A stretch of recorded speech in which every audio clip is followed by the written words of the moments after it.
The whole workforce was on edge today. There was a check on the field's progression, and as the sun beat down through the consistent haze in the air, it was hard to not look like you weren't working. I've heard people say that it's a bubble enclosure surrounding the whole work area causing that haze. It's a strange idea. Every couple of minutes, one of the workers could be called in for questioning and to give a blood sample. The rest of us would poke fun at the guy as he passed.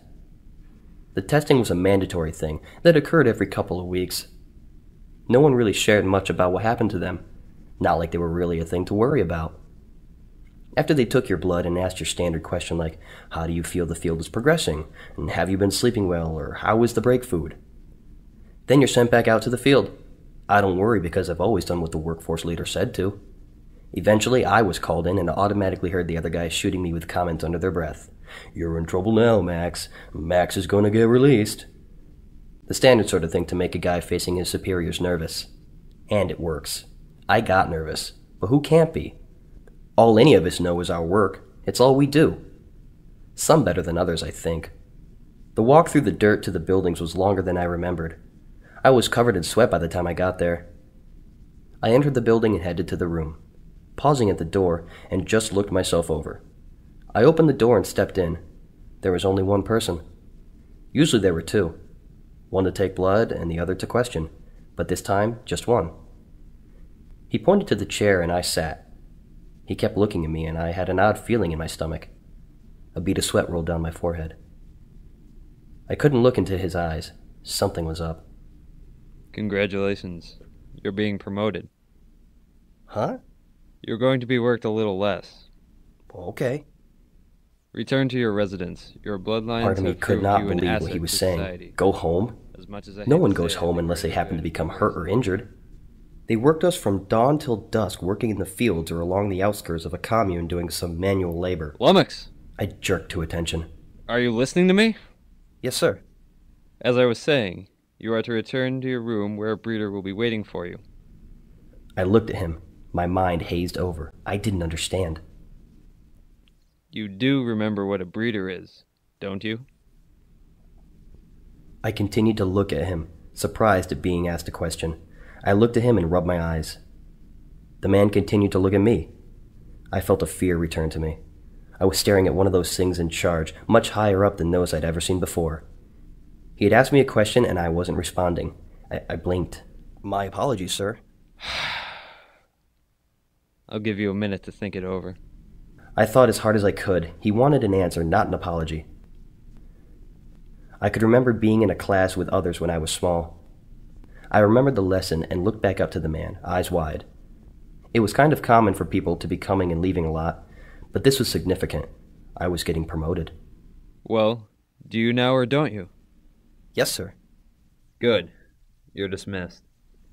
Go... Yes, home. So be there. I stood without question and nodded and headed out of the room. I had to get home. The walk back to my building and room was quick. I could remember more from that lesson. They had told the class about our different roles in the society. I was shifted from the role of lummox to breeder. I wouldn't be going back to the fields ever again. I'd moved up. They had given me new orders. I was chosen to do the work only a man and a woman can do together that they had taught about. I hit the showers. I felt odd at the echo of the water dribbling down a bad faucet along tiled walls. I wasn't used to being the only one in there. It was kind of nice. I grabbed a towel and glanced over my shoulder at my discarded pair of overalls lying on the floor. I put on a new uniform that was waiting for me on the bench. I headed to a different wing of the building, where I knew I now lived, and eventually reached the door of my new room. I took a deep breath and opened the door. The girl was standing there, dressed in a concealing uniform, similar to mine, her dark hair pulled back to a tight bun. She was nervous, I could tell. Her eyes met mine and she drew back a little. Hello. Hi. I had to get her comfortable. I closed the door and took off my shirt. She watched me like a fearful, concerned animal as I walked past her to sit on my new bed, an improvement from the cot. I hadn't seen a girl in a while, and I wanted to see a lot more of her. My name's Max. I'm Jean. I smiled. She needed to open up more to me. Well, that's a pretty name. Thanks. Her eyes darted to mine and away, but she continued to stand there, shifting her weight from one leg to another, one arm across her chest, hand tense on her shoulder. I'm a little new to this. It was obvious she was too uncomfortable to have done this before. She kept looking at the floor, the ceiling, anywhere but me. You'll be fine. Come here. She drew her eyes up from the floor at my feet and looked at me. Shifting my weight forward from where I was sitting, I held an arm out to her. She tried to hide a little bit of a swallow and came slowly towards me, within my hand's reach. I took her hand in mine and pulled her towards me. I placed my other hand on her hip, and she got closer and released her hand. Her hips felt like they could bear the role they had chose for her. She turned her head to the side as she got closer to me, lips starting to tremble. I undid her hair, and as it fell down her back, I tightened my grip on her hip.